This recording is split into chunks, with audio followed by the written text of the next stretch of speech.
Hello, it's Danny Watkins with American Eagle Harley-Davidson. And this week I got the used bike of the week. It's a 2019 Street Glide Special FLH XF.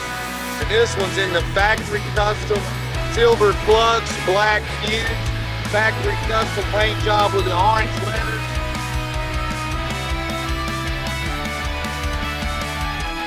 It's also got a full stage 1 high flow with the S&S slip-on mufflers. This thing is like brand new, folks.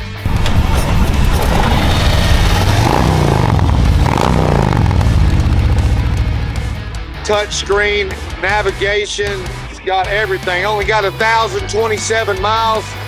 But again, the Silver Flux black fuse factory custom paint job.